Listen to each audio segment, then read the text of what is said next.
Institute in Canada, Cato Institute in Washington, and for the last number of years, the Democracy Institute, also in Washington. And a fascination with US politics, particularly. Where did that come from? I think it came from the fact that I spent a good chunk of my adolescence in Canada. And if you're in Canada near the American... Over the years, what would that be? I think the Balkans would be a big part of my career, and an area I still retain an interest in. I was in Kosovo immediately after the end of the NATO bombing and spent a year there as... really, what was happening there was an attempt to build a country from scratch, and that was a fascinating time to be a reporter in that environment, still quite a volatile environment, and then moved up to Belgrade just after the fall of Milosevic. That was also a very tumultuous time, and following through Serbia's transition. So, that's a really fascinating time to be in a region that I still have actually a lot of affection for. Plenty more to come from Andrew Gray and Patrick Basham. Losses, the President said his party had been given a shellacking. He didn't use that word this time round. Here's what he did say. Obviously, Republicans had a good night, and they deserve credit for running good campaigns. What stands out to me, though, is that the American people sent a message, one that they've sent elections now.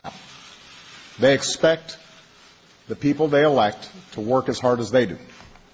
They expect us to focus on their ambitions and not ours. They want us to get the job done. All of us in both parties have a responsibility to address that sentiment. Still, as president, I have a unique responsibility to try and make this town work. And to make Washington work, President Obama will have to work closely with someone who, until now, he probably preferred to keep at arm's length. Mitch McConnell, the new majority leader of the Republicans in the U.S. Senate, a powerful post that manages the business of Congress. He insisted that he'll do his part to prevent gridlock in Washington. The Senate was the problem, not the House. The House passed over 300 pieces of legislation, many of them on a bipartisan basis, and nothing was done with them in the Senate. The American people have changed the Senate. So I think we have an obligation to change the behavior of the Senate and to begin to function again. Now, it doesn't guarantee you've got a presidential signature on absolutely everything. Presidents do have the right to veto, something the president hadn't had to do. He vetoed 2 bills in 6 years. The first 2 years, he loved everything he got.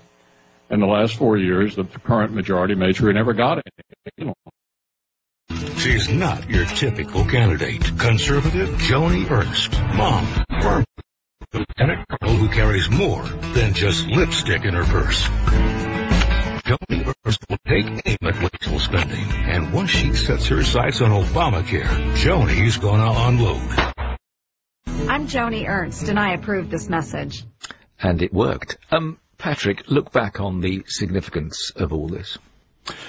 Well, it's highly significant, not surprising, but significant, because it demonstrates a couple of things. One is that, on the negative side, Americans remain as disenchanted with national politics, the federal government, Washington, Congress, as they were, in fact, arguably more so